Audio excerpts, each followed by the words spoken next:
सिद्धेभ्यः ओम नमः सिद्धेभ्यः। ओंकारं बिंदु संयुक्तं नित्यं ध्यायन्ति योगिनः कामदं मोक्षदं चैव ओंकाराय नमो नमः।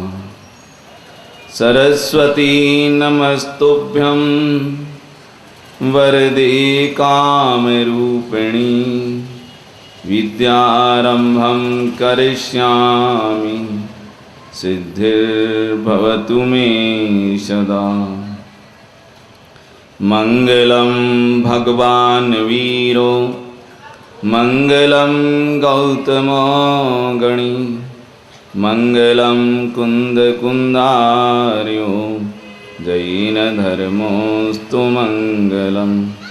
सर्वमंगलमांगल्यं सर्वकल्याणकारकं प्रधानं सर्वधर्माणां जैनं जयतु शासनं जैनं जयतु शासनं।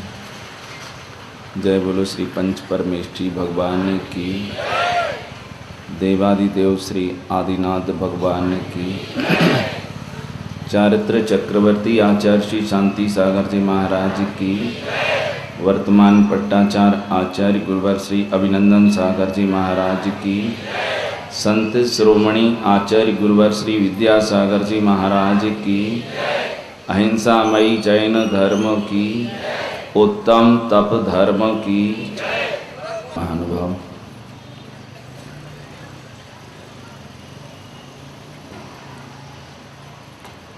एक विशेष प्रकार की इच्छा पैदा हुई। सम्राट एक दिन अपने महलों में अपने शयन कक्ष में था और शयन कक्ष की दीवारों पर भिन्न भिन्न प्रकार के चित्र बने हुए थे। उन अनेक प्रकार के चित्रों को देखते देखते अचानक सम्राट का मन एक चित्र पर ठहर गया। चित्र बहुत सुंदर था और चित्र एक आम के वृक्ष का था। उस आम के वृक्ष पर आम लगे हुए हैं, डाली डाली में आम लटक रहे हैं। बड़ा मनमोहक दृश्य है। राजा ने उस चित्र में लटकते हुए आमों को देखा तो उसके मन में आम खाने की इच्छा हो गई। इच्छाएं बड़ी विचित्र हैं। अभी पूरा प्रवचन आपने इसी पर सुना है चुल्लक जी का। अचानक इच्छाएं होना अलग बात है, लेकिन किसी चीज को देख करके प्रभावित होकर के मन में इच्छाएं पैदा होना एक सहज बात है। वैसे किसी प्रकार की इच्छा हो या ना हो बात अलग है, लेकिन जब हम किसी चीज को देखते हैं तो अवश्य उसको देखने के बाद कई लोगों के मन में उसे पाने की इच्छाएं हो जाती हैं, खाने की इच्छाएं हो जाती हैं, पहनने की इच्छाएं हो जाती हैं, देखने की इच्छाएं हो जाती हैं, सुनने की इच्छाएं हो जाती हैं, और पता नहीं क्या क्या उन भोग पदार्थों को भोग करने की इच्छाएं लोगों के मन में पैदा होती हैं। सम्राट के मन में भी यदि इच्छा हुई तो उस इच्छा के पीछे कारण यही था कि दीवाल पर बना होगा आम के वृक्ष और वृक्ष में लटकते होगी आम को देख करके राजा के मन में आम खाने की इच्छा हो गई। और जब इच्छा हुई और राजा के मन में इच्छा हो जाए तो पूरी होनी चाहिए।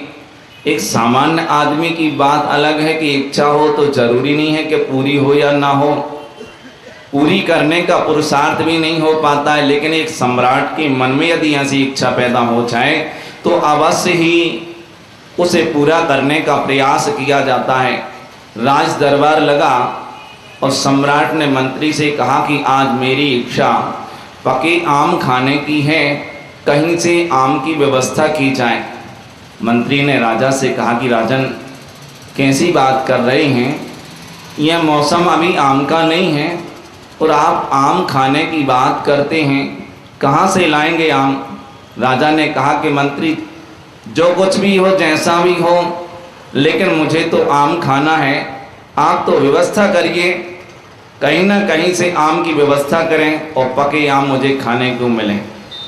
राजा का अत्यधिक आग्रह और अत्यधिक आम खाने की आसक्ति को देख करके मंत्री ने विचार किया कि माली को बुलाया जाए और बगीचे के बागवान को बुलाया और कहा कि राजा के आम खाने की इच्छा है और तुम पके हुए आम लेकर के आओ।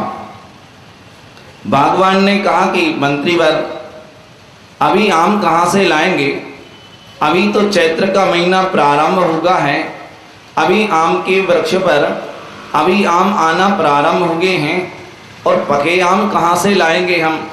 बोले कुछ भी हो, लेकिन आपको आम लाना है, कहीं से भी लाओ, व्यवस्था कीजिए, राजा की इच्छा पूर्ति होना चाहिए। बागवान ने मंत्री से कहा ठीक है, हम प्रयास करते हैं, हमें 3 दिन का समय दिया जाए, हम प्रयास करेंगे और राजा की इच्छा पूरी करेंगे। बागवान वापस चला जाता है। घर जाने के बाद चिंतित भी होता है कि आम कहाँ से लाएंगे और इस मौसम में पके हुए आम तो संभव ही नहीं है। यदि आज का जमाना होता तो कह देते अभी लाते कोल्ड स्टोर से, सब मिल जाएगा, अभी पके आम अभी चाहिए तो अभी मिल जाएंगे, आपको क्या चाहिए वह सब कुछ मिल सकता है। लेकिन उस जमाने में कोल्ड स्टोरेज की व्यवस्थाएं नहीं थी। प्रकृति के समयानुसार जो कुछ भी मिलता था उसको ही उपभोग करते थे और संतुष्ट होते थे। प्रकृति और समय के अनुरूप, मौसम के अनुरूप ही पदार्थ मिलते थे, फलों की प्राप्ति होती थी और मौसम के अनुरूप फल खाते थे लोग। बिना मौसम के कोई चीज नहीं मिलती थी, लेकिन राजा का मन बेमौसम आम खाने का होगा।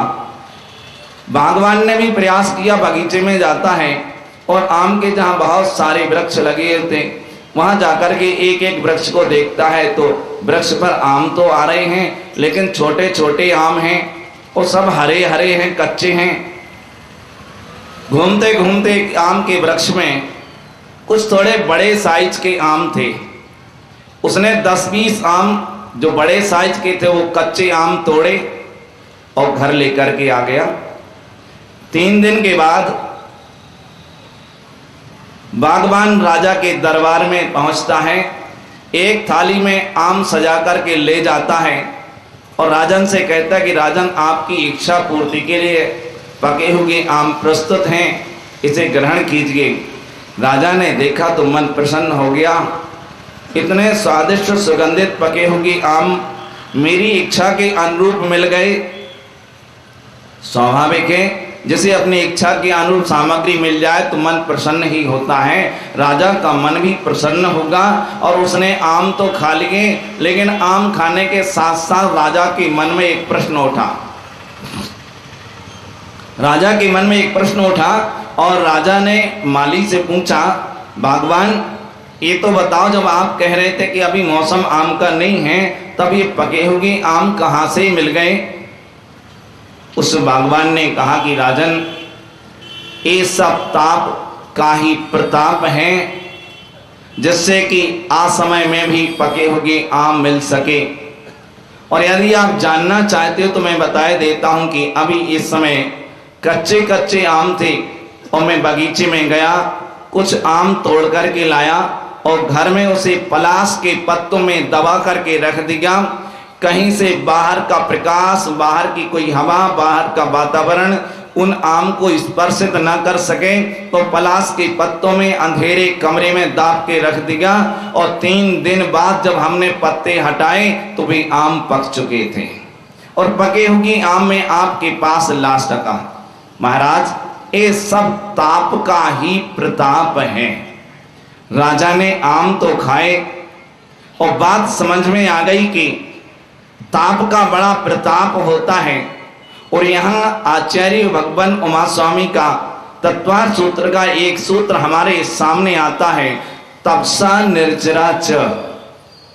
ये तपसा निर्जरा च इस सूत्र यहाँ से उद्भूत होता है कि ये हमें संदेश दे रहा है कि तपस्चरण के माध्यम से बहुत कुछ किया जाता है। इस आत्मा के साथ लगे हुए तरह तरह के कर्मों के जो बंध हैं, कर्मों के आवरण लगे हुए हैं, उन कर्मों के आवरण को हटाने का काम, उन कर्मों के बंधनों को तोड़ने का काम, उस कर्म की कालिमा को जलाने का, भस्म करने का काम यदि होता है तो तपस्चरण के माध्यम से होता है, तप के द्वारा होता है।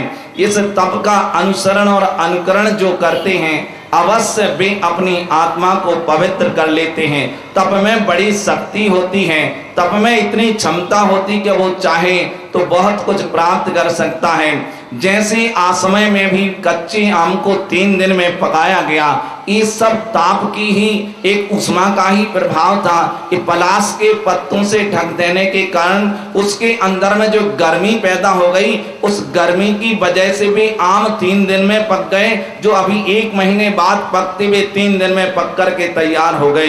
बड़ा विचित्र सा है, हम भी चाहें तो ऐसा कर सकते हैं। इस आत्मा के साथ लगे हुए कर्मों के बंधन जो कि एक समय के बाद में उदय में आते हैं और इस संसारी प्राणियों को उन कर्मों के फल यहाँ भोगना पड़ते हैं। आपका मन, यदि हमारा मन उन कर्मों के फल के भोगने का नहीं है, यदि हमारा मन कहता है कि इन कर्मों का समापन होना चाहिए, कर्मों का उपशमन होना चाहिए, कर्मों का अभाव होना चाहिए, तो आवश्यकता है हमें ऐसी साधना की। और जो साधना है तपस्चरण की, इस तपस्चरण की साधना के माध्यम से अवश्य ही हम पवित्रता को प्राप्त कर सकते हैं, निर्मलता को प्राप्त कर सकते हैं, कर्मों से हम मुक्त हो सकते हैं, कर्म की कालिमा समाप्त हो सकती है। लेकिन जिसने तप का अनुसरण किया है उसके जीवन में ही ये सब कुछ संभव है। घबराने की बिल्कुल आवश्यकता नहीं है। ऐसा कहा जाता है कि जो हमने किया है उसका फल हमें भोगना पड़ेगा। कर्म सिद्धांत की व्याख्याएं बहुत लोग करते हैं कि कर्म ये प्राणी कर लेता है और कर्म कर लेने के उपरांत जब वे कर्म बंध जाते हैं तो ये समय सीमा के बाद में वे कर्म उदय में आते हैं और उनका फल इस प्राणी को भोगना पड़ता है। और ये सिद्धांत एक सामान्य सा सिद्धांत सब में प्रचलित हो गया है कि जैसा करोगे वैसा भरोगे।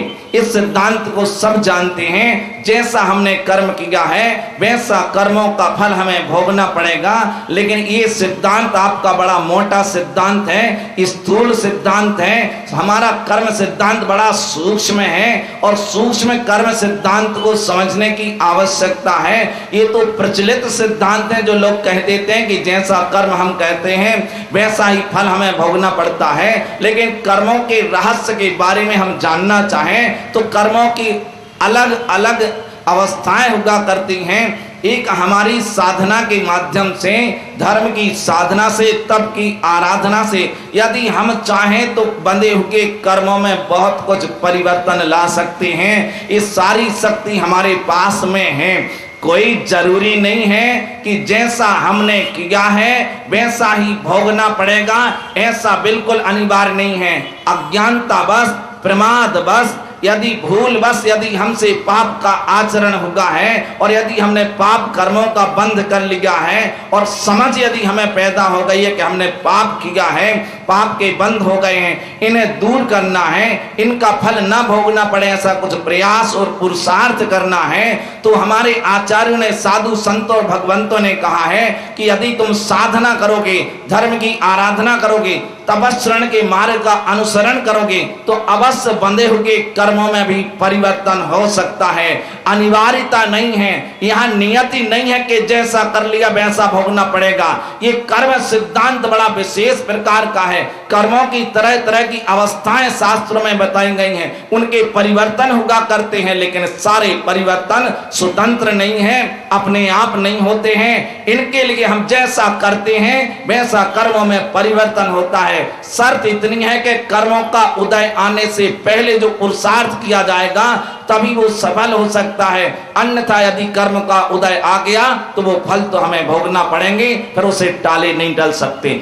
जब तक उन कर्मों का उदय नहीं आया है तब तक उदय में आने से पहले यदि हम कुछ पुरुषार्थ करते हैं, यदि हम साधना करते हैं, तब की आराधना करते हैं, तो अवश्य उन कर्मों में परिवर्तन हो सकता है। ये हमारा पुरुषार्थ है, ये हमारी नियति नहीं है कि जैसा हमने किया वैसा ही बांधेंगे। मैं आपसे कहूं, जैसे आपके सामने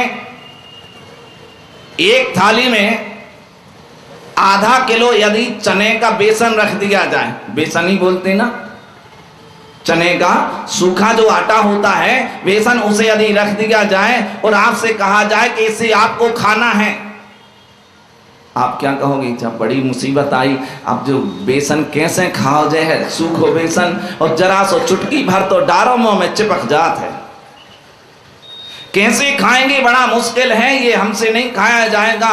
और कोई लोग यदि खाने लगे तो ज्यादा से ज्यादा 10-20 ग्राम खाएंगे, तब तक मुंह चिपक जाएगा। वो बेसन सूखा जो आटा चने का वो खाया नहीं जा सकता। ये कोई नियति नहीं है, यदि बेसन खाना है तो अनिवार्य नहीं है कि सूखा ही बेसन खाया जाए। यदि हम पुरुषार्थ करें और थोड़ा सा पानी डालें और पतला कर लें, थोड़ी सी खटाई डाल दें, अमचूर डाल दें और जरा गर्म कर दें, क्या बन जाएगा? है कढ़ी बनेगी। बड़े ठाठ से 4 रोटी ज्यादा खाओगे और बेसन खा जाओगे। और यदि आपके लिए कढ़ी अच्छी नहीं लग रही है तो वो लपटा बनता, तनक कचरियां डाल दो, एक आध टमाटर डाल, लपटा बन जाएगा, उसे खा लो। और आपका मन कहता हमें ये भी नहीं खाना है, तो चिंता मत करो, थोड़े भजिए बना लो, आप भजिए बना करके खा। ये कोई अनिवार्य नहीं है कि सूखा खाया जाए या जैसा वैसा खाए, हमारा मन जैसा कह रहा है और जैसा हम पुरुषार्थ करेंगे वैसा हो सकता है। और यदि आपका मन कहता है कि हमें भजिए नहीं खाना है तो नमकीन बना लो, सेब जो बनते हैं, या पपड़ियाँ बनाओ, आप जैसा चाहो वैसा खाओ। आपका मन कहता है कि हम ऐसा नहीं खाना चाहते, नमकीन हमें पसंद नहीं है, तो मीठा बना लो, जरा आप उसकी नुक्ती बूंदी बना लो। यदि आपको बूंदी पसंद नहीं है तो मगध के लड्डू बना लो। आप जैसा चाहें वैसा कर सकते हैं, ये आपके पुरुषार्थ पर निर्भर करता है बंधुओं। ये नियत नहीं है, अनिवार्य नहीं है कि थाली में यदि सूखा आटे का बेसन रखा है वो हमें खाना है तो सूखा ही खाना पड़ेगा, कोई जरूरी नहीं है। हम चाहें तो उसकी अवस्थाएं बदल सकते हैं। हम कड़ी बना के खा सकते हैं, हम लपटा बना के खा सकते हैं, हम भजिया बना के खा सकते हैं, हम नमकीन बना के खा सकते, हम पपड़ी बना के खा सकते, हम बूंदी बना के खा सकते, और हम चाहें तो मगध के लड्डू बना के खा सकते हैं। ये तो हमारे ऊपर है कि हमें खाना कैसे है, जो हमारे मन पसंद है वैसा कर सकते, लेकिन पुरुषार्थ की जरूरत है। चुपचाप बैठे रहने से थाली में रखा होगा बेसन परिवर्तित नहीं होगा, वो सूखा का सूखा रहेगा। और यदि शर्त खाने की है तो खाना पड़ेगा, लेकिन यदि पुरुषार्थ करोगे, यदि कुछ साधना करोगे, कुछ हाथ पैर हिलाओगे और मन के अनुरूप कुछ करोगे तो अवश्य उस व्यसन में परिवर्तन आ सकता है और आप खा सकते हैं। कर्मों के साथ भी ऐसा ही है, कोई अनिवार्य नहीं है कि हमने अज्ञानतावश, यदि हमने भूलवश, यदि प्रमादवश कोई पाप कमा लिए हैं, पाप कर्मों का बंद कर लिया है, तो कोई जरूरी नहीं है कि हम ऐसा ही भोगेंगे। यदि हमने ऐसा किया है, हम चाहें तो तप की साधना के माध्यम से, तप की आराधना के माध्यम से, तपस्रण के मार्ग का अनुसरण करके इस साधना के माध्यम से बंधे हुए कर्मों को हम परिवर्तित कर सकते हैं। जैसा बांधा है वैसा यदि नहीं भोगना है तो हम चाहें तो उसको समाप्त भी कर सकते हैं। हम परिवर्तन कर सकते हैं कि यदि पाप में बांधा है तो पुण्य में परिवर्तन भी किया जा सकता है। हम चाहें यदि उसकी शक्ति को कम करना है तो शक्ति भी कम की जा सकती है। हम चाहें तो उसे शांत करना है तो उसे शांत भी कर सकते हैं। हम चाहें तो पूरी तरह नष्ट करना है तो नष्ट भी कर सकते हैं। और यदि हम चाहें तो जैसा बांधा है वैसा ही भोगना है तो वैसा भी भोग सकते हैं। ये तो हमारे पुरुषार्थ पर निर्भर करता है बंधुओं। एक कर्म सिद्धांत बड़ा सूक्ष्म सिद्धांत है। जैन दर्शन के कर्म सिद्धांत को समझने की आवश्यकता है। ये आदमी के पुरुषार्थ को जागृत करता है, निष्क्रिय नहीं बनाता है, उदासीन नहीं बनाता है, तुम्हें निकम्मा नहीं बनाता है। यदि हमने ये कह के छोड़ दिया कि जैसा हम करते वैसा ही भोगना पड़ेगा, अर्थात हमें निकम्मा बनाया जाता है, पुरुषार्थहीनता का संदेश दिया